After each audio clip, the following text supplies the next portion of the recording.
Yo, what's going on, people? What's going on, people? Yo, 94 Feet War, back in the building, in a remote lockdown situation.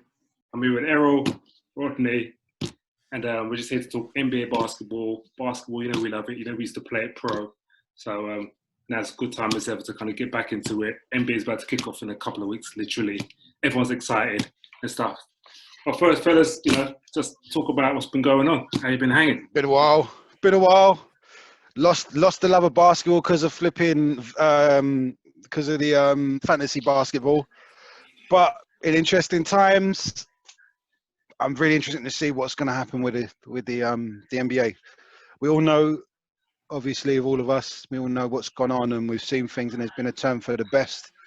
But it'll be interesting to see how the virus, how people conduct themselves, and what they're going to do moving forward in the bubble, as it were. But also for me, I'm actually looking forward to watching some basketball with an interesting take to it. This will be more like, something that you're locked down for a number of months. It's strictly basketball and you're being fed, and injuries are going to happen. Some people are going to break the rules, as they have already. It's going to be interesting for me. I feel that it's going to be something which is going to allow me to have a distraction which I haven't had, because the football over here has not been great. Well, we've won the league. It's been great, but it's not my first sport. It's not my first love. Basketball is. And it'll be interesting to see what happens moving forward. It'll be interesting to see it. It'll be interesting to see if the games go ahead, how they go ahead. The interesting format with the 9 teams on the East Coast, in the Eastern Conference, and the 13 teams on the Western Conference. Be interested to see how they end up being where they are. We kind of gather and know there's certain teams that are going to be there. I don't know. How do you guys feel about it? You mute, Patris. Yeah. Sorry, just coughing, man. But it's going to. Yeah, I mean, what's interesting is the potential amount of X factors that can come into this scenario, the curveballs. Rodney just alluded to it. So it's you always have the X factor of injuries. That's always an unknown force that can interrupt any flow of any team, your team that you're following, a team that you want to win, whatever it might be. But this time, in addition to injuries, and we've already had an injury with Rondo, for example, with a broken hand. But just in the general run of things, when you talk about injuries, when you talk about people going into quarantine, whether it's forced or unforced, when they're doing things like what Richard Holmes did the other day, and going off to campus and putting himself into a forced isolation because of it. The breaking of rules. You guys hear about what happened with Zion just today? Sometimes his family or something like that. Yeah, He was like his dad or something like that. Or I don't know. I don't know if they've revealed that, but his illness in his family, he's had to come out of the bubble, to go and deal with that. They've been respectful, obviously. They haven't shared what's going on, but it seems quite serious. And obviously, he's going to be amongst potential people that could, potentially be infected. Then he return. He's got to serve a certain amount of time in isolation before getting back with the team. So it's just, my point being is, we'll get into all that, but my point being is there's so many different curveballs that can make it very interesting. At the same time, it can spoil it. You understand? There's nothing I don't want more than having a competitive run-in between different teams, bang, bang, bang, than a prominent player or players, have to be excused from their team because of any foolishness. Yeah. It's kind of weird, because I think it's not even about, the virus or even about players getting injured. It's almost about the atmosphere of it. The fact that there's nobody allowed in the arenas. The coaches were barely allowed to be there because of their ages. Mm-hmm. So it means there's no kind of home court advantage. It means that, when someone says a slam dunk, it's going to be the quietest kind of arena, ever. It's just going to be people on the bench making a bit of noise. I think it's going to be like UK football where they have sound effects. You know what I mean? It's going to be just like Summer League. So I think they've actually talked about that, Patrice. I think they've actually talked about having the NBA Live or whatever the concert. Yeah, NBA Live actually having that as background noise in the arena to do things. They have actually spoken about that. I think they're actually going to do that. Now they'll probably have the same option. Go on. Sorry. no. So that's fine. But even watching the football in the UK in particular, it still doesn't have that effect or that impact. Yeah. You know, you're watching it. You know, it's like Oklahoma City. You know, their team, the whole crowd will stand up until they scored usually. But over here, it's kind of like, it's just, you know, I mean, I like watching Summer League. I'm not going to complain. It's good talent, great people out there. You know, you're a bit more close to the action. You can hear the guys sweating and panting and maybe swearing at each other. So it's going to be basketball's basketball. We all love it regardless. But it's just going to miss that dynamic, I think, of a crowd in there, which, you know, a lot of players play up to. Yeah. It's funny you say that with the football, because I've caught a few games here and there, or parts of games, but it's not really grabbing me. And one of the reasons why is just it doesn't seem like it's authentic without the crowd there. For me personally, there's something about the whole occasion of watching a football game on TV and the crowd and the atmosphere, and that's just missing. I don't think, for me personally, it will be as bad watching basketball because it's a smaller court. You know, you've got the bench there that are going to bring in some atmosphere. It's just going to be It's going to be slightly different, and in terms of competing, you know, you put 10 players on the court together, they're going to compete, and these guys have been doing it from the times of kids. So it don't really matter whether it's in a rec league, in a park, whether it's pre-season scrimmaging, they're going to go out anyway. So I think there's going to be a few players that may have been affected by the large crowds and other bits and pieces that are really going to relish this closed environment.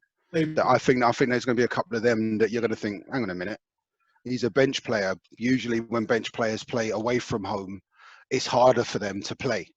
Now I'm scrimmaging. It's a scrimmage environment. It's a scrimmage environment. All I got to do is please my teammates. And if I'm getting that encouragement from my teammates, my coach is going to give me that encouragement. I haven't got that person talking behind me, talking about my parents, my girl, my this, my that. And that could be a positive as well. So we might get some teams that may be like looking at, you know, like Philly's team that may be looking at, you know, they've got Embiid. They're going to play Thing at the 4. You know, are they going to play Embiid at the 5, play Simmons at the 4? I've heard them say that.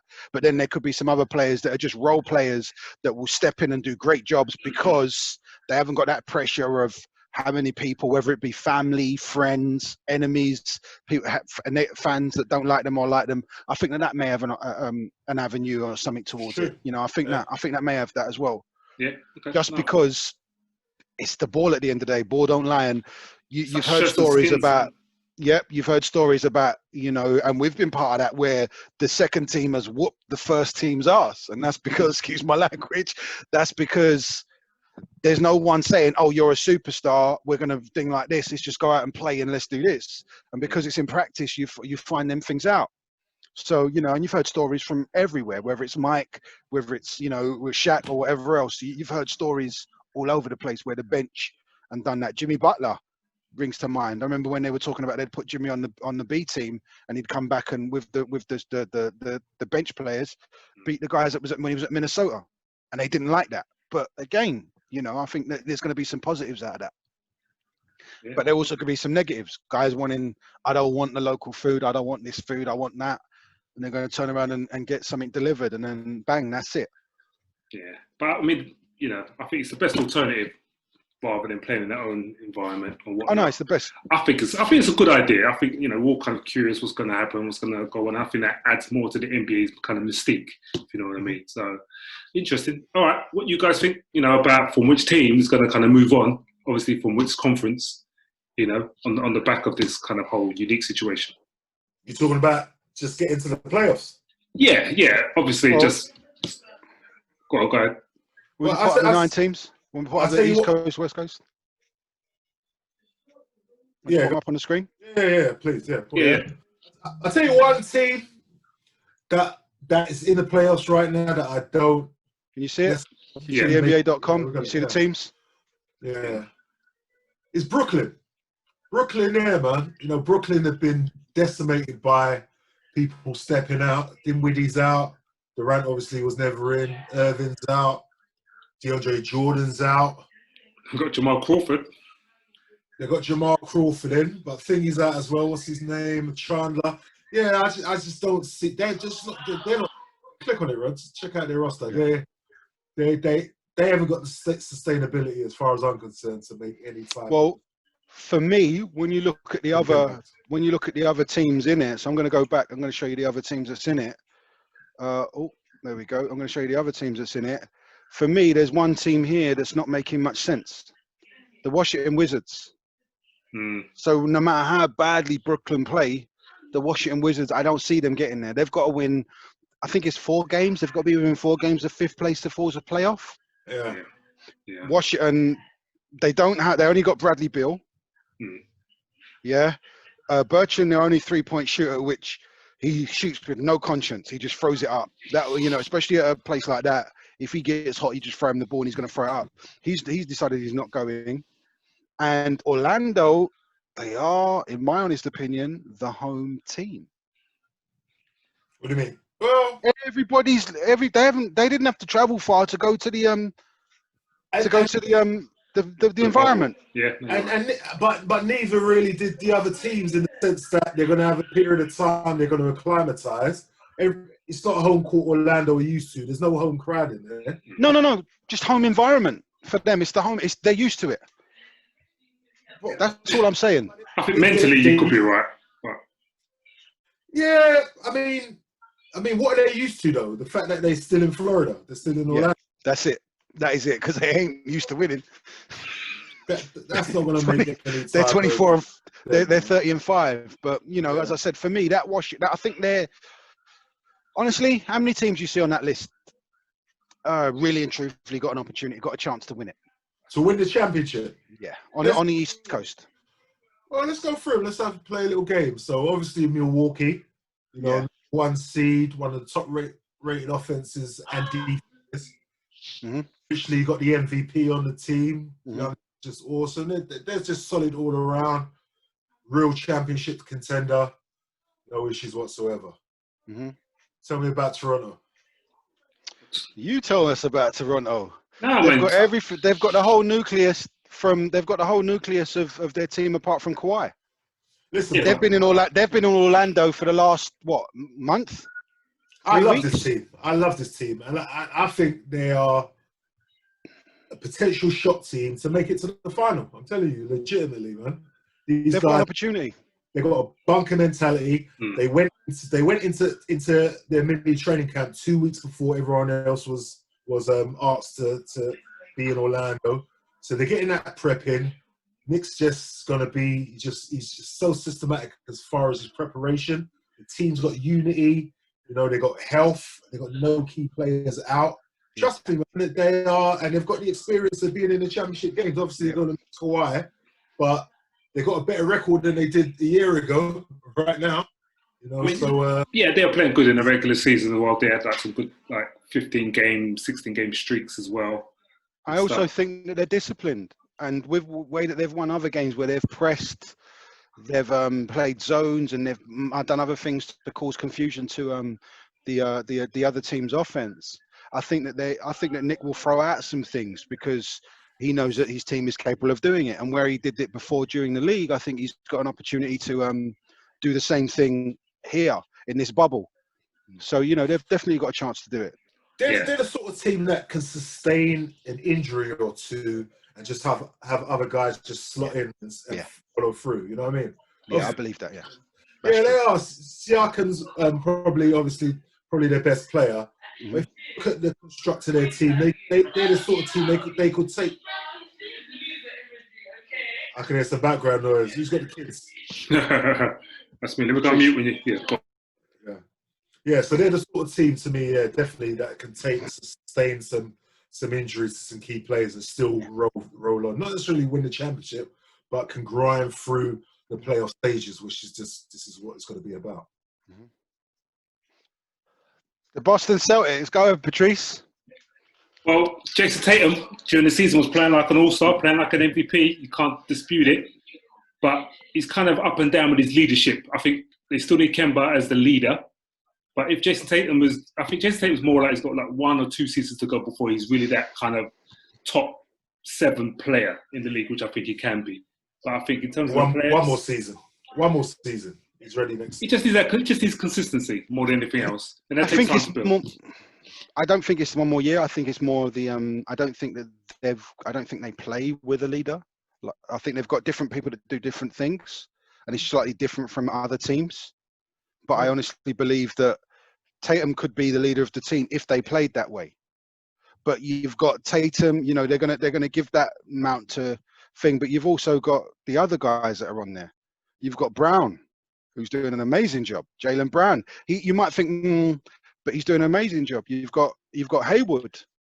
You know, legitimately, they're a team that if they can match up with, you know, a point guard and then 4, 6, 9, 6, 10 guys, that you'll be like, okay, and the center will be, what's his name? Who's the center? Horford. Horford's gone. Is it? Oh, no, Kanter. Sorry, Kanter. So, or whoever is the center. Who's the other guy? Yeah.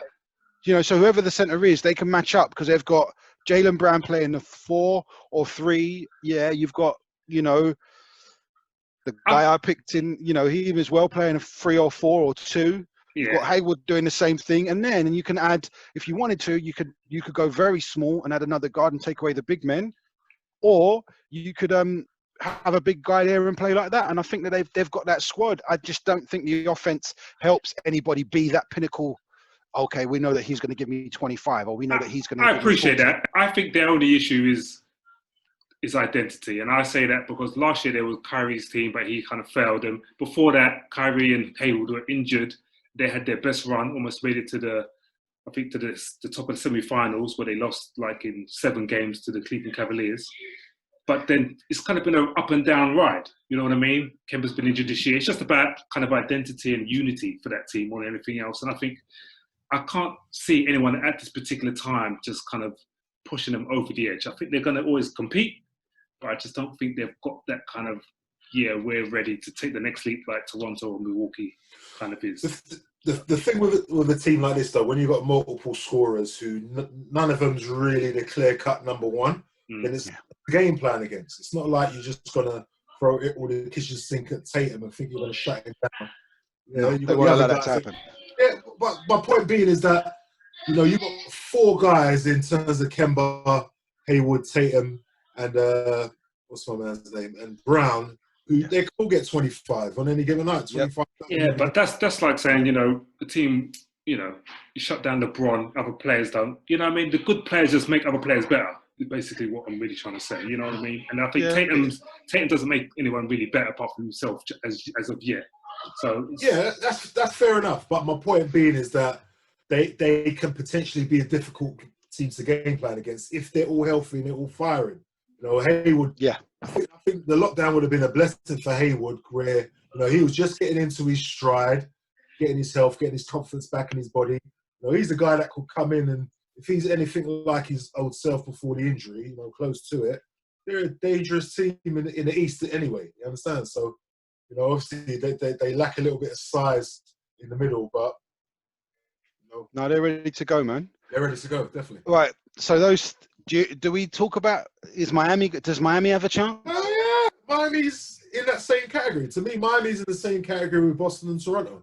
I put them on the same level. I think they've got a good team. I think they got a leader in Jimmy Butler. You know, he hasn't had his best season, but he's probably the person that would do with that layoff to recoup his body, because he's just a grinder, working. So he's going to be ready. Bam Adebayo. Yeah. You were your dream team, didn't you? Yeah, no, those are my fantasy team, man. Yeah. Oh man. It's about play, but I just think they're lacking a certain experience. You know what I mean? I think that you're right. You're both right with what you're saying, and I agree. Now you've said it like that, I agree with you. Because one thing they're going to be in shape. Yeah, they're going to be in shape. They're going to be in shape, right, Russ? Yeah. If one thing for certain, them boys are going to be in shape.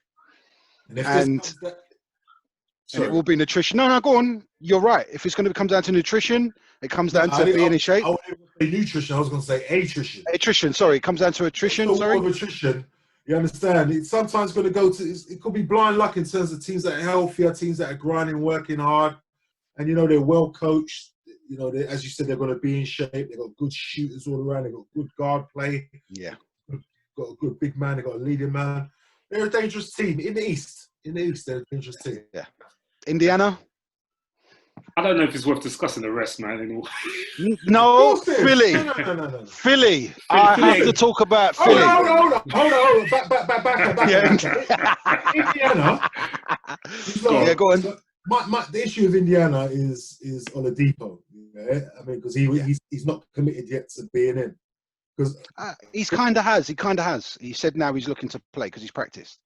Is that a commitment? Now I'm looking to play. Yeah, that's true. Okay. Hey, right. babe, do you want to marry me? Well, I kind of want to marry you, but yeah. Yeah, so he's but listen, they got a solid team, and don't discount. Oh, you did that. Yeah, don't discount Indiana if they've had a chance to put some health together. You know, Sabonis. Listen, mate, Sabonis was my I forgot he's your fantasy league team. Yeah, Sabonis was killing me, bro. Man. And he played just as I envisioned him playing. He just exceeded that, man. He's a really good player, solid all around. Yeah. They've got Miles Turner. They've got, what's the guy that came over from Milwaukee, the guard? Mini Barak. Brandon. Yeah. No. Brogdon. Player, listen, they're a good team. A politician. Similar to Miami. Trust me, he's going to be one of them guys in the day. Yeah. For me, Philly. Philly, go on.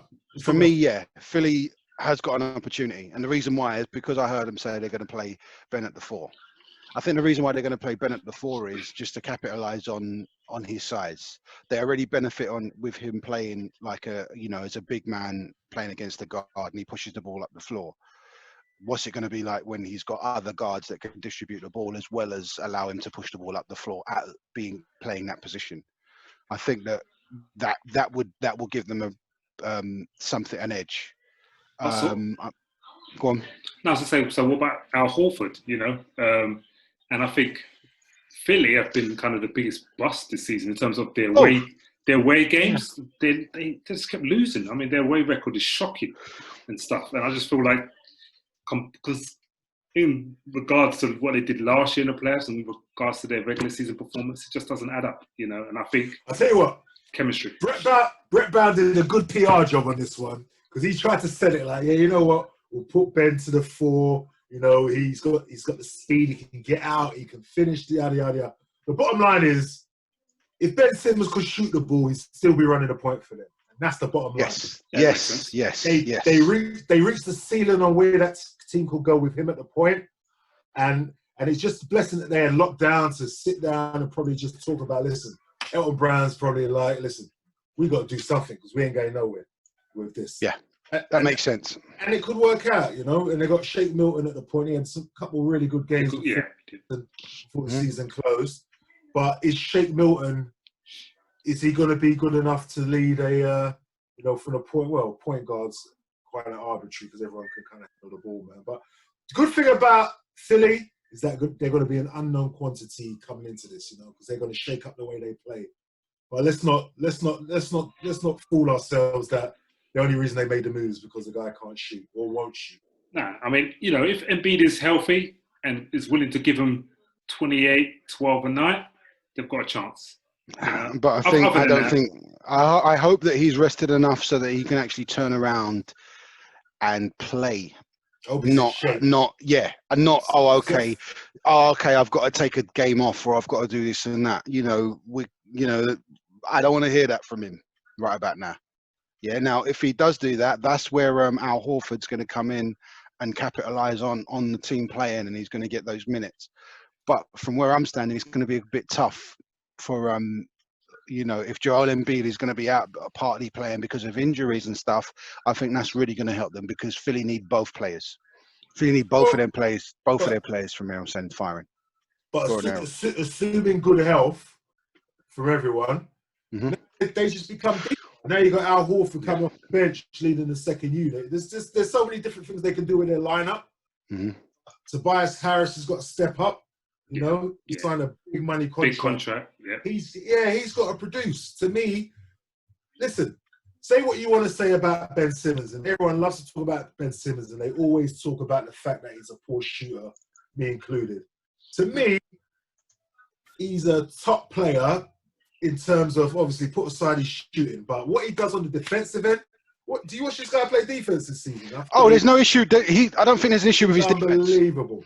I don't think there's an issue with him defensively. I think he was playing these passing lanes like Pippen this season, man. I watched him closely, you know. So I think that, you know, I think the two main guys for that team, obviously Ben Simmons in terms of what he's doing, but is MB going to come in top health? Because as you said before, this team just drastically underachieved this season. There was a disappointment for me, you know. And is Tobias Harris going to live up anywhere near his contract, which was overvalued from the beginning? I think Philly was stupid to give him that type of money. But they lost Butler in it and Riddick, so they had to try and do something. They gave him the contract and Butler was still there. They made a decision, you understand? So it's fair enough. It still could work out. It's all about getting to the finals, but yeah, I mean, yeah. Do you want to go to the West Coast, even though it's got on ESPN's website, it's got it down as Eastern Conference again? Do we? Yeah, it's got it down as there. That's typo for them boys. Oh, by the way, this is Thursday the 16th of July. That's when we're doing this. Says a lot of things would have changed, may have changed when this gets posted or after. So, you know, we're taking it from this date onwards. Yeah. Let's go to the West Coast. Well, you got the Lakers, number one. Was that a surprise in your books? You know. Well, they are what they are. These are the league standings before. They haven't changed them. Yeah, no, I mean it's good, but I mean, my case is I'm a bit surprised that they were actually almost this good. You know, even though they're just kind of first year with LeBron and Davis, even though they're great players, I'm still quite surprised that they gelled so well.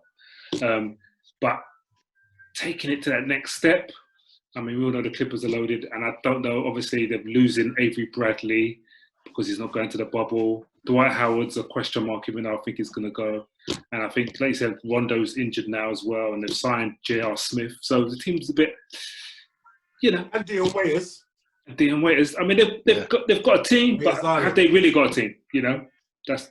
I think they have. I think, you know, go on, Errol. Go on.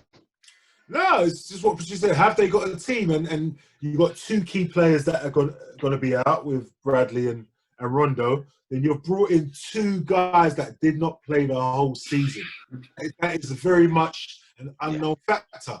And listen, they've probably been shooting, keeping in shape. You and I both know there's a difference between game shape and normal physical shape. And there's even a bigger difference between NBA level game shape. And there's even another difference between playoffs level basketball. Yeah. So, you know, and the key thing is how are these guys going to come in and fit? We know that JR played with LeBron before. We know that he can play with LeBron. I'm not necessarily worried about JR. I'm more worried about his game sharpness. So we'll see how that goes. Dion Waiters potentially could be a big X factor for them. The guy can play, man. He can put points up. You know, how's he going to be? Is he going to amalgamate himself into the team cohesively? Is he in shape? Yeah. I think that was a bit... Go on. Sorry, Errol. Go on. No, but is he in shape? But the key thing is, like, can't dispute the fact that they've got LeBron at the head of the snake, and LeBron has year after year after year molded teams and dragged them through the playoffs. And the thing is, he doesn't have to drag them this time. He's got support. But it's the West Coast, though. We have the East Coast. Hang on 1 minute. I have to give him his props. Let's talk about this, man. The man is in his 18th year. How was he? 42. He's leading the league. He's leading the league in assists. He's leading their team in assists. Yeah. That's what I mean. I mean, can Let's he get really one thing straight. Go on. Let's get one thing straight. Normally, when you get older, you get slower. Yeah. Normally, when you get older, you get slower. He's playing a point guard position, so if anything, his dribbling ability has improved, or he's dribbling. What he's doing now, he's not more. All right, he's post player and he's perimeter, but he's getting assists. He's doing things which we have to turn around and say this is not normal for a player in their 17th year. Yeah, but his condition is out of the water. Yeah, he respects the game and he does those things. For me, rightly so, they are where they are in the league, and they were fighting for what they were fighting for.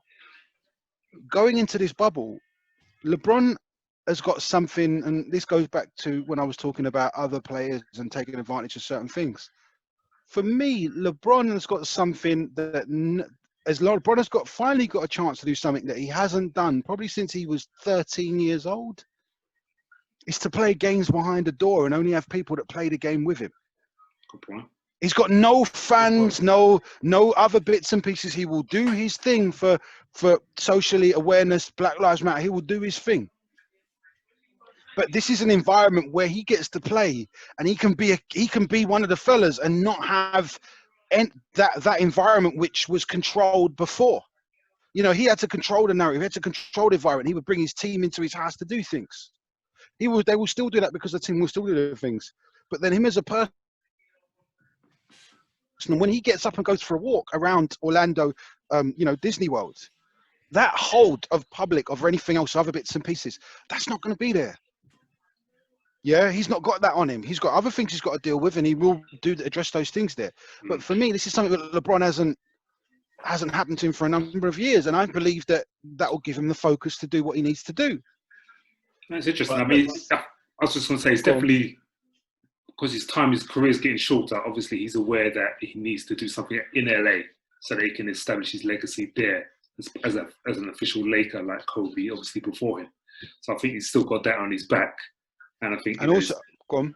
I'm just saying, obviously, he's getting older, and I think it's a valid point. You talk about the bubble is a unique situation that I think he's going to exploit wildly. You know what I mean? But I still have a bit of a question mark just around LA. There's a lot of other teams that are a bit more together, a bit more fitter. And say fitter, I mean, as a whole team, you know, JR and, you know, Dion, we don't know how fit they are. And I just think the other teams have potentially got a bit more chemistry. But again, LeBron brings such a fear factor across the whole NBA that teams just kind of fear his presence, that will they crumble in this environment where it's just really enclosed, and he's just like, yo, this is just, you know, shirts and skins. We're just going back and forth, knocking it out, you know. Will that make them sweat? Yeah, I think he'll embrace it and fully enjoy it. And if I'm going to do this, I'm going to say there's another player that I think is going to thoroughly enjoy it, and he plays for the number 2 seeded team, Mr. Kawhi Leonard. I think that he's another player that's going to benefit from. You don't need to know what I'm doing. I'm here to play the game. I don't need a crowd to tell me how good I am. I'm good. Yeah. He shuts that noise. He's another player. Yeah, I think he's another player that he's going to be playing in that way. I think that he's another one that's going to do that, and we can talk about them guys in there. But the Lakers, they've got enough players. They've got a squad. I think there is unity because LeBron brings that. I mean, LeBron is the best teammate player ever. You know what I mean? I think every team has proven that. But I just don't know if he's got the depth to rely on the players like the Clippers. The Clippers are just like, man, we've seen their bench. You know what I mean? Yeah, I get what you're saying. You know, Jalen Rose talked about it. A few other people have talked about it. There's something that I think there's a target for him. There's something that I think that he's going after, that he wants. And he's been that disciplined with when he goes after things. 3 MVPs, 3 NBA finals with 3 different teams. I think that's something that's driving him. You can't catch Mike. You can't catch Mike. No one's going to talk. You know, you can't compare what's going on with him and Mike. You can't do that. But him to get MVP in Orlando, MVP in Miami, for him to come. Yeah, wait 1 minute. Let me finish because Kawhi's the other one. For him to get MVP in Miami, being in Cleveland, not learn much, get the knowledge, get what he's done in Cleveland, in Miami, come from Miami, go back to Cleveland, win a championship there, get the MVP as well, playoff MVP there. He done that in Miami. Now he's got an opportunity to do that there. Yes, Errol, Kawhi is the other player that's got that opportunity. But I think LeBron, this is something that Kawhi's got years to get this. LeBron doesn't. Yeah, I think that urgency is going to drive him. Yeah, absolutely. He's motivated and he's rested as well. You know, most of the time he'll start scaling down towards the end of the regular season and obviously drive through to the playoffs, man. But you know, there's few things that we've seen in the history of basketball like LeBron in the playoffs. You know, and he's proved that consistently. You know, since early in his career, and I don't think it's going to be any different now, to be honest.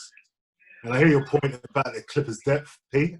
Yeah, it may be the deciding factor, but end of the day, you can only play 5 players at a time on the floor. So, you know, it's going to be interesting to see how, you know, how the Lakers sustain themselves throughout, as far as health and manage things, man. But these not back-to-back games, man. They're games every other day. You remember, it's a playoffs now. It's not like the regular season where it's really condensed in terms of the number of games. So, you know, it could be less of a factor in terms of the depth. You know, teams, you know, historically shorten their benches anyway. Don't really play more than 8 players anyway.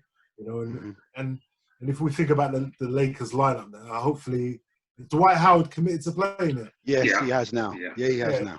He's key to them. So if you think about that big man rotation with Howard, McGee, and Davis, and then obviously you got Kyle Kuzma. He didn't really perform as well as he can this season. He's got a ways to step up.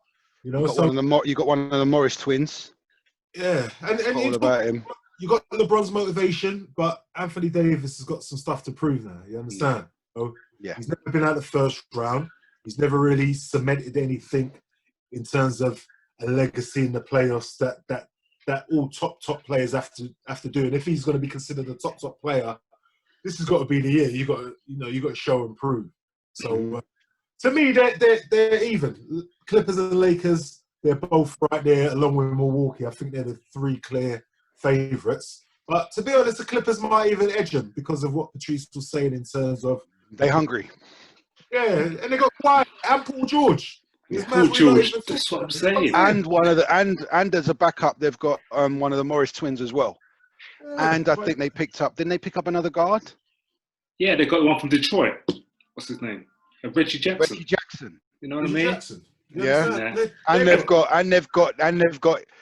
another one who's the what was he? The NBA Live. He got beaten in the NBA when he was doing the NBA Live things. Patrick Beverley. He's another guy that's hungry. You know, okay, the jewel lover, Sweet Lou, is not going to be there, or he's supposed to be taking a step out, or I don't know if he's there. But he's another talent. He's another talent in that squad there. The Clippers they have squad. They're the squad. They have the depth. They have 12-9 man. They have 10 men. They got Zubac that plays the center, and then they've got Terrell. Sorry, Terrell. Yeah, and they signed Joakim Noah. Oh, okay. They've signed Joakim as well. Yes, they have signed Joakim. Okay, but again, so let me rephrase that. They re-signed the court for Joakim Noah and resurrected him with some juju. Because we're talking about him like he's the player that he was like 6-7 years ago. He didn't play this season either. No, he hasn't done anything. No, he's another one that, he's been out there. Well, let's give him the joke, man. He'll keep in shape. His dad's the tennis pro. People don't know about that. So break glass in case of emergency. He's tough-minded. He's a shit talker. He's a person that can mix it up. You know, when them teams try to get rough. He's a good person to have on their squad, man. So but I think if we're talking about players at the moment, what Kawhi did last season for the Raptors. Kind of unheard of the way he took him to their next level. Well, let's give Nick and the rest of the guys the rest of the squad their thing, because if he was that great, they wouldn't be where they were in the league right about now. If he was, they would fall that much. Now, bearing in mind it is the East Coast and he's gone to the West Coast, and Kawhi, from where I'm looking at it, I have to turn around and say you. I was watching Jimmy High Roller on YouTube, and Kawhi's the closest that we're going to get to Mike in regards to when you evaluated everything, and I have to agree with him. I said that beginning last season. Remember I have to agree with him. I came out. Fuck Jimmy High Roller. I said I was watching. Long time before they started talking about all this. Kawhi. No, for me, Kawhi had special place. Kawhi was a special guy. When he was at San Antonio, Kawhi was special. Yeah, that's what I'm saying. And I think for me, when he was there, he was special. So I'm not knocking his ability. I'm not knocking what he's about. For me, if I'm building a team, if I want to win now, it might be LeBron. If I want to be top, might not win now, but I'm convinced of next year and the year after and the year after. Kawhi is definitely a player, and especially with Doc. Yeah. The way that Doc coaches, Doc's another guy that wants to win on the East and the West Coast. I think that Boston will love him more if he wins a trophy with the Clippers, because he would have been, he's won one with Boston, and then he's won one with the Celtics number one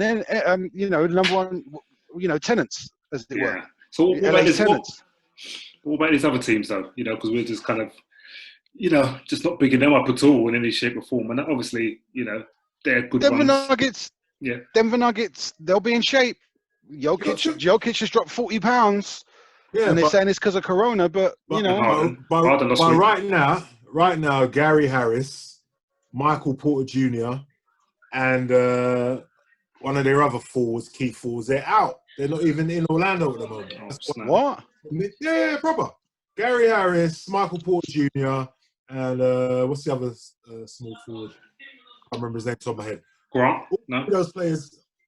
All three of those players are out right now, right? Utah Jazz, yeah? Bogdanovic, he's out. Yeah, small forward.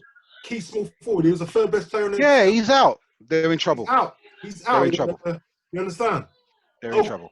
City, they got their team. Houston, Harden and Westbrook, both with COVID. Just turned up. Just turned up. You understand? Oh, they got COVID. Yeah. They both had COVID. It was suspect. For me, it was suspect why they didn't turn up when everybody else did. Wow. Yeah? The thing is, this is crazy. All things considered, I would have included definitely Denver, definitely Houston in that mix. Yeah. I think they were good to go. Utah was strong, but Mike Conley, such a subpar season, they weren't as good as they could be. The main next team out of that whole list, for me personally, Dallas. I think Dallas can make some noise if things align. I think if Dallas have a good run out, maybe. I don't think things align. I think that people don't understand Halaluka. I don't think they understand. I don't think they really. I think that they've disrespected his game. Okay, he's young, he's fresh to the league, but you have to understand he's been playing pro ball from 13, 14. Yeah, he's been at Real Madrid doing what? Errol, you were showing me talking about this guy before he even came to the league. Yeah, and for me, we've got to respect his game. We've got to respect what he's about. He plays a smart old man's game in a young body. And I think that, years ago you would look at international players and say, oh, he's not good. Luka is, even though he's a freshman, he's a rookie, sorry. Sophomore year, mate. Sophomore, sorry. So for me, he's after that. He's won the MVP final. He's won the European Final Fours. He's done all these things, being the point guard, getting things done. So for me, you can't lock him there. And then with that unicorn, that's a special team unit there.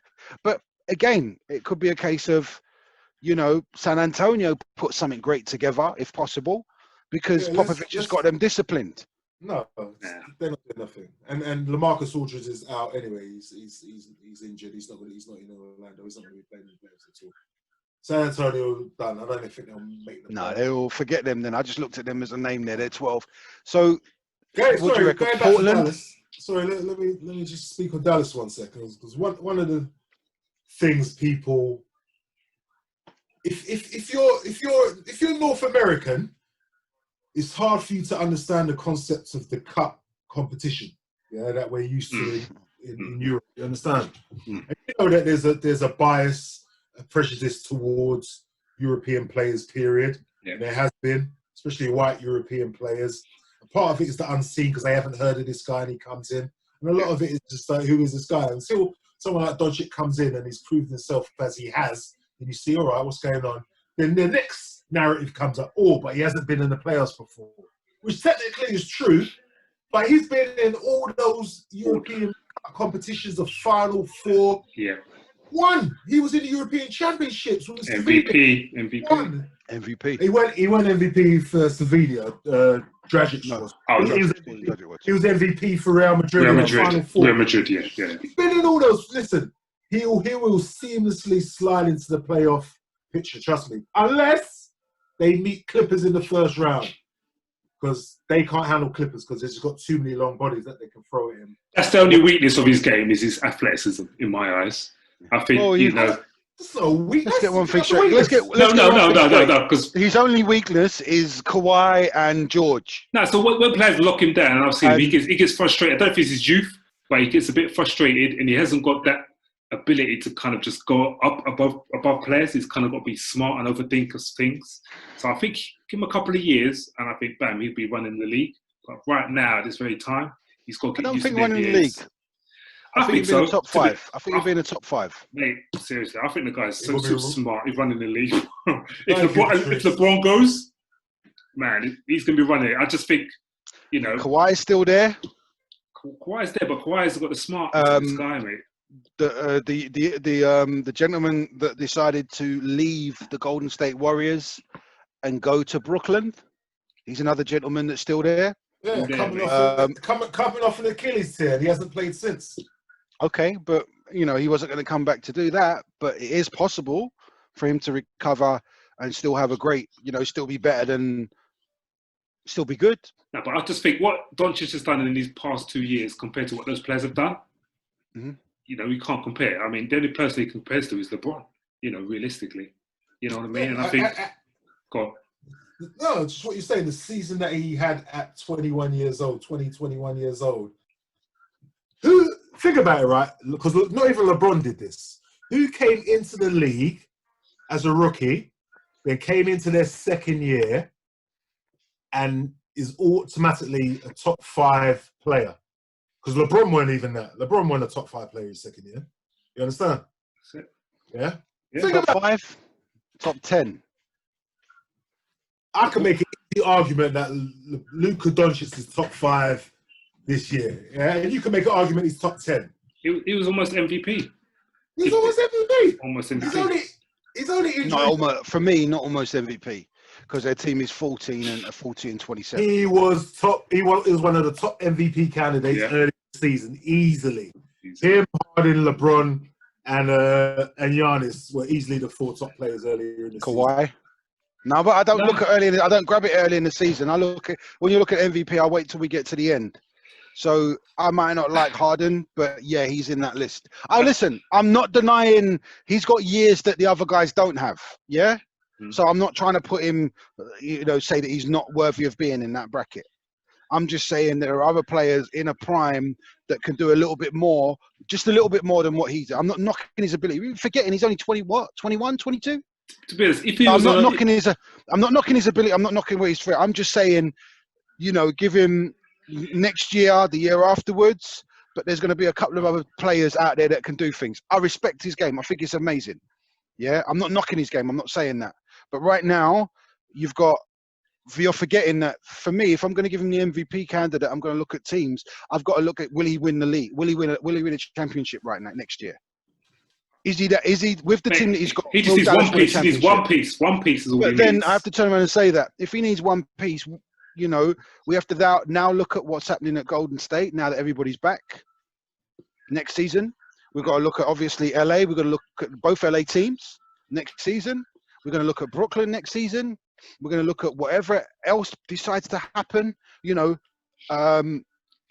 Washington could end up dropping players, but let's not talk about that part there. This season, he has an opportunity to do things. For me, Errol, I agree with you. I do believe that this could be an outsider, but also believe that Portland could throw the dice and roll it and come out with something good as well. Just for the fact that they've finally got the team together. True. Yeah, I won't go as far as they've got the team together, but I think Memphis's youth, to an extent, may fail them because I know they've not been experienced. No, Portland, man, Portland. No. I hear what you're saying, but what I'm saying is because Memphis is in the 8th spot, Portland made still the 8th spot for Memphis. If we're looking at the league, yeah, that's true. And then when we've heard about Zion, him not being there, then that's going to leave a hole for those guys. So I think Portland will make the 8th spot. Is what I'm saying. For me, I'm looking at Portland. You never know what can happen. Well, they can't get to Dallas, so it is just Memphis that's after it. Portland has got an opportunity now. If they get to play the Lakers, or they get to play the Clippers, or they get to play, for argument's sake, the Lakers drop down and the Clippers take over, they ain't going to beat them. But McCullough, Damian Lillard. No, dangerous. Man, the natural scorer, Carmelo, Nurkic. They've picked up Whiteside. Zach Collins is back as well. Yeah, they picked up Whiteside.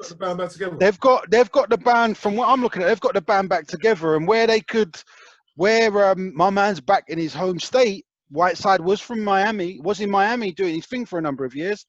Portland, he's come back down. He's an energetic body that can block shots, or you never know. So for me, they're an outside team. But with where they are, how many games they've won, they may catch Memphis. But if they end up going to Lakers, I think the position of LeBron's, if they get in the playoffs and they end up being 8th and LA Lakers end up being 1st, it's going to be tough for them to beat them. Put it this way, though. If they get into the playoffs, they're only going to be 8 seeds because they're not really going to catch. They're not going to get. Yeah. That's not 11 games. So they're going to meet the Lakers or the Clippers in the first round, probably the Lakers. So what happened there. Think what you said about Memphis, Patrice. Yeah. But don't underestimate that boy Ja Morant, man. Your fantasy league team player. No, that's what I'm saying. I've got respect for them players, but I just think the heat is on right now for them. And, can they Why? really... So they're playing I don't think the heat's on. What's the heat's on? I don't think the heat's on, man. They've got no expectations. They've got a rookie point guard that's just supremely confident, and they just follow his lead. This guy's unbelievable. How many point guards do you know coming to the league the way he comes in and shoot nearly 50% from the field? Yeah, no, that's a bad man. He's a bad man. And also, he won't have the crowd going at him saying boo. Them little things that may distract him. He won't have that. It will be that bubble. Well, I think if they win their first 2-3 games, the confidence would be good for them. But if they lose 1 or 2 of those games and Portland win, I think that pressure of Portland on their tail is what may make them falter. That's I get what you're saying. You're valid with that. You're valid with that. But no, I mean, I'm looking forward to this, man. I think this bubble situation, the season coming to a kind of a climax like this, it's quite exciting for me as a basketball fan, truly. And I think, just kind of getting back into the NBA, it being kind of literally no fans and that whole situation, it's unique, it's exciting, it's interesting, and what players will survive, COVID-19 is kind of, there's so many different factors going on that could determine a team's true success. That's hard to kind of predict. Are the other players allowed to sit in the stands and watch the games? No, they're not allowed in the bubble. I think what they're going to do is they were talking about the other. No, the players are in the, probably, because they've got nothing else to do unless they're prepping for games. So the likelihood is that they will turn up and watch the games. That will make it, because I have not seen that, but if they're allowed to sit in the stands and watch their peers play, that is a factor that we've never seen before. I hope they allow that. It's a scrimmage environment, and they may be saying, you boys are gonna get this next, and you're gonna have people talking rubbish, and you're gonna have all those bits and pieces. For me, it's a special environment, and I said that there's certain players that are gonna love it, really love the environment because of socially, their lifestyles are hectic. I mean, I used to crack the joke back in the day that certain footballers couldn't go to McDonald's because they were superstars and they'll just get hounded by things. Those guys will be able to do everything in this bubble and not be hounded by anybody apart from a few media people that they see all the time. And the media people are going to give them breaks because what they're going to do is, instead of bothering LeBron when he's doing this or Kawhi when he's off the games doing whatever else, they're going to turn around and commentate so much on the game and have a few people come in and and talk about the game as well for a few players. So it'll be interesting for me to see, in regards to, for me, when I've been watching the highlights and not the highlights, but people doing things, it's going to be an interesting environment. I just hope that these guys really understand that regardless of whatever they've heard, the environment and the COVID-19 is real. And they have to start taking it serious. And if they're moving into the environment where they abide by the rules that's there. They've made the rules very, very clear. If you don't want to play, you don't have to go there. You can stay at home, you don't get paid, and which is honest. But for me, and I'm diverting a little bit, if there's medical reasons why they can't play, they shouldn't be penalized. Yeah. If it's because of their kids, if it's because of the environment that they may jeopardize their family or something like that, they shouldn't be penalized. You mean in terms of their salary should be cut? They should not be penalised. The reason why they've been told to stay at home is because there's a pandemic that might jeopardise their livelihood and their lives. And if they've got kids or anything else, or family members that they're in constant contact with or doing things with, it could affect them or themselves. They shouldn't be penalised for it. Like a furlough situation or something like that. Well, everybody's on furlough right now. That's what's going on. Yeah. They're on that, whatever it is. The Lakers have done their bits, and you've heard about it. They've all done their things where the arena staff have turned around and said, okay, here you go. We'll take care of these bits and pieces. But for me, and this is, when I heard Lou wasn't going to turn up because of his, I thought, why not? I thought it was because of other things. It's because his kid. Yeah, there's other players that haven't turned up because of other medical things, and then you've mentioned that Kawhi's left. Sorry, that Zion's left because of family issues. Situation. Yeah. Yeah, True. that there alone, is something that's there. So to turn around and say, sorry, Zion, you're not turning up, you're not getting money. No, he wanted to do it, but there's certain things there. And I think that should take place as well. The environment's affected everybody. We've all been sitting at home. Everybody's put on a little bit of flipping weight, doing things and not being as exercise, not having as much exercise or not being out as much as they're used to doing. Yeah, so for me, and that's it. I'm going to say that. Ah, man, I mean, totally agree, man. It's a weird time, unique time, and you can only see what happens, you know what I mean? And I think the NBA, as smart as they are, as reactive as Adam Silver is, I think they just got to play it by ear, you know what I mean? But I think making a firm cut about people getting paid and not getting paid, I think they should play each circumstance differently, you know what I mean? And that's to make decisions from there. That's my personal opinion. But yeah, I'm don't know, I'm looking forward to it. I've kind of missed a bit of basketball, so let's see what happens, man. Let's see what happens. Yeah, I think we're going to try and do these on a regular basis when the season starts, or even just try and get another one before the season. But you guys want to say anything before we head out and say bye to who's people? your favourite, Patrice? Who do you think? I'm with the Clippers, man. You can't tell. I'm with the Clippers. No, I can't. That's why I'm asking you. Who you want? I'm with the Clippers just because big Kawhi Yeah. fan. You know what I mean? And I think he's still in shape. And like you said, I think he blocks out the media, and because there's no more distraction for him, this is what he's all about. You know what I mean? I think LeBron's a bit more play to the crowd, a bit more play to the hype. You know what I mean? So that may see truly where his skills lie and what his attention is. We know he's a great player, but I think, sometimes he gets motivated by different things than what Kawhi gets motivated by. Kawhi's more of an introvert, LeBron's more of an extrovert. So we'll really see what's really going to go. But I think the Clippers are a better team in my eyes, but the Lakers may have better chemistry right now because LeBron's a better leader. So it just depends on whether Kawhi can bring that unity together. For you, it's West Coast, the Lakers, Clippers, man. the Clippers, the wherever, the Lakers, the LA Lakers, the LA Clippers. For you, it sits there. What about you, Errol? I'm going with the Bucks, man. Just to be contrarian. Listen, people forget how dominant Giannis was this season, man. Yeah, he's a bad boy. LeBron had those nice couple games against Bucks and the Clippers. He's kind of changed the narrative as everything went into lockdown.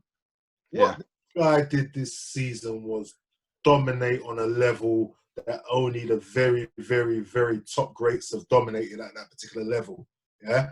Mm-hmm. And obviously, the X factor is his consistency with his outside shot.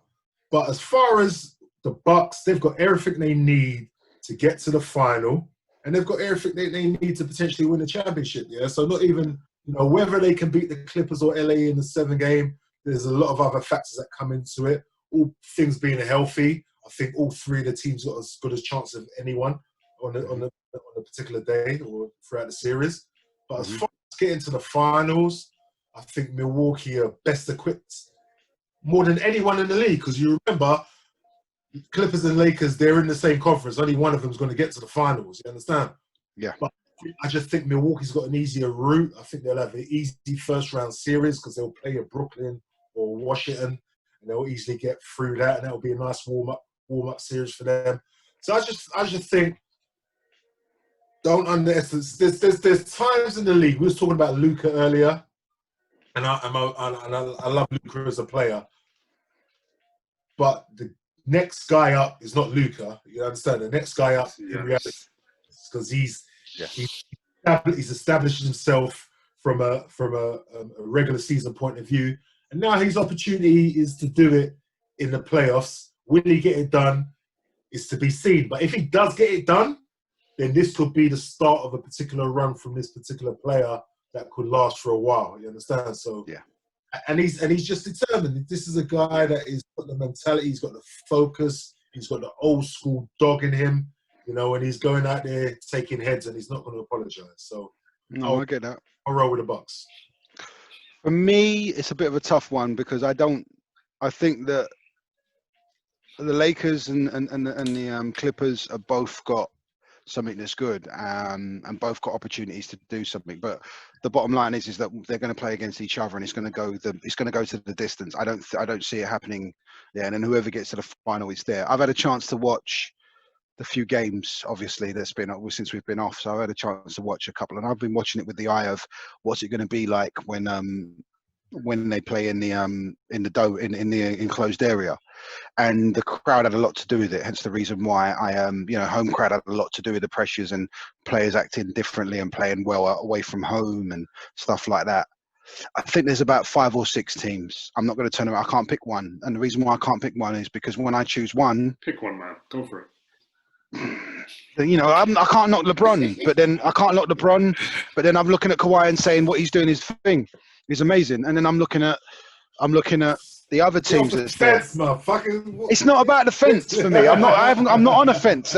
For me, I want to watch the league. I want to watch this going on the East Coast. Giannis has done amazing things, and his squad, even when Bledsoe, when they played the Lakers, Bledsoe weren't playing. The rest of his team was fine, and they were playing at home. But Danny Green then stepped up a lot offensively in the first half to do what he was doing. When I watched the Lakers versus the Clippers, both of them were going at it. You saw little minor mistakes because of whatever else with LeBron, but then you saw, with the different games, the first game, the second game, you saw what was going on. And then the last game, you kind of saw LeBron step up and do things like that, make a claim, stake against, obviously, the Milwaukee Bucks and the Clippers within those weeks. Now, a lot has happened in that time. Guys have, we've had the coronavirus, guys has been locked down. And then I have to look at what other teams have benefited from the rest, what other teams have benefited from time off to gel. And so, I'm looking at a lot of different variables when I'm looking at the teams. I'd love to say LeBron's got the chance and it's there, everything else. Do I expect LeBron to be in the Western Conference Final? Yes. Do I expect the Clippers to be in the Western Conference Finals? Yes. What are you saying? They're the two teams that are there. I don't know, just for the simple fact that I think it's going to go 7 games. And I'll watch and stay up and watch every one of those games. Can I ask this one, because we kind of skipped over them? So let's assume Houston are completely healthy and Harden and Westbrook are back. Do you think they can trouble either of those teams? No. I think losing Capella was a big move. I think that they go, for me personally, I watched the Clippers abuse no big man Houston. I saw the Clippers have their way. And Doc Rivers is not a fool. And I believe that Doc Rivers will, regardless of how fast they play, they'll just go small with what's the guy, Terrell, playing the center, and then having small forward, and point guard. And the small forwards will be one of the twins, Paul George and Kawhi. Yeah, so we'll have big man in Terrell Harris, Paul George, Kawhi, and Morris, and a point guard. You mean Montreal? Yeah. Montreal Harris. Sorry, yeah, Montreal. Yeah. I look at that, and I've analysed those guys, and I'm saying to myself, them boys just said, you know what? No matter what small ball you want to play, we're going to have one of our guards one of our prime number 1 stop wing defenders is going to be guarding Harden because Thing is going to play the point. I just think from a defensive standpoint, not offensively. I think those guys are fine offensively. I think defensively, I think Houston are just like... who they're going to put... Who's Harden going to be guarding? I mean, PJ Tucker is their best defender. You know what I mean? And I think that just opens up a can of worms. He's tough. I think he just can't rebound. And I think they're just going to lose on the offensive ball. And then with the Lakers now, with what they've got right now, you can have Anthony Davis at the 4. You can have Anthony Davis at the 5, LeBron at the 4. And then you've got Danny Green. You've got one of the twins. You've got whoever's left, other bits and pieces doing what they're doing. So for me, those two teams have got enough to, if they decide they want to match up small ball, they can do it. And if they want to play big, they can do that as well. Those two teams. Yeah. That's why I feel that. You try and match up with Houston though, and then what happens? They draw out the big men because they're guarding. No, but then I said Montreal Harris will end up guarding PJ Tucker. Anthony, Thingy is going to end up guarding there. Sorry, Errol. Yeah, but they're guarding them. But then now they've dragged them out of the key because they're sitting on the perimeter. And now you've got to deal with Harden and Westbrook. There's no one in the world that can stop Harden and Westbrook getting into the paint when they want to get into the paint. Trust me, man. Houston are an X factor that maybe not the Clippers. I think the Clippers can deal with them. I think they can give Lakers some problems, man. I'm telling you. I just think that they haven't got nothing to stop LeBron. And LeBron, if LeBron can hold his own against a team like, okay, he's a bit older. If LeBron can hold his own against 4 superstars, and then have the same guy that he's brought back in throw the game away at the end. If LeBron can hold his own, against 4 at Golden State, I know he's a bit older. There's only 2 men that's on this team that are great. That's why I'm saying that. I think with Houston, I think they beat themselves all the time, and I think it's just be the same again. You know what I mean? I think they've got the skill, they've got the capability. I think will fatigue be an issue? I think will team chemistry, sharing the ball at the right time. They just beat themselves, and I think that's the only issue that I have with Houston is that they don't really. There's a little quiet factor of mistrust going on, especially from Harden's point of view. He over dribbles the ball too much. You know what I mean? He doesn't trust his teammates, and when he's not making a 3, no one else makes a 3. So it's just from my perspective, I think it's just whether they can get it together as a team rather than just just trying to do things individually. That's my perspective. But we'll see. We'll see. But yeah, so I said those 2 on the East Coast. Your boys, the ones you've picked, definitely can't look at them. I can't really not turn around and say Nick Nurse's lot don't have a chance because they're disciplined. But also, I believe that Boston have a chance on the East Coast. I think that if they can get their act together, they've got a chance to get to the final. And then when they get to the final, you never know what's going to happen. It's not like a regular season. Someone could do some foolishness and someone else could get in trouble. Yeah, but I just think that there's a couple of teams there that could cause some problems. And I think that with the East Coast, it might be easier to get to the final. But again, Boston have got players that can match up with, if they play small ball, can match up with them. Man. I kind of stated my case earlier about Boston, so I'm not going to go into detail, but I think that's for another time, man. I think maybe we had a couple of games in the regular season kickoff, and then we'll make some more analytical judgments. Oh yeah, of course. I'll be backtrack. If they're messing up, I'll be backtracking first and foremost. You'll be like Stephen A. Smith. I don't know what you're talking about. I don't know what you're talking about. But Yeah. Joking aside, no, I think that for me, it's going to be an interesting environment. This is something that we've never seen before. Okay. Something that we've never seen before. I don't know how you guys feel about it, but I can't wait for it to start. I can't wait for it to be what it needs to be, and I'm looking forward to it. That's what, man. Yeah, definitely, man. So, all the people watching the show, thank you for checking in. You know what Appreciate I mean? you guys for checking in. It's a long one. We're going to probably break this up, but joking aside, appreciate you guys for logging in. Thank you for for taking the time out to listen to us. Wish you guys a good day. Yeah, keep it going. All right, man. 94 feet.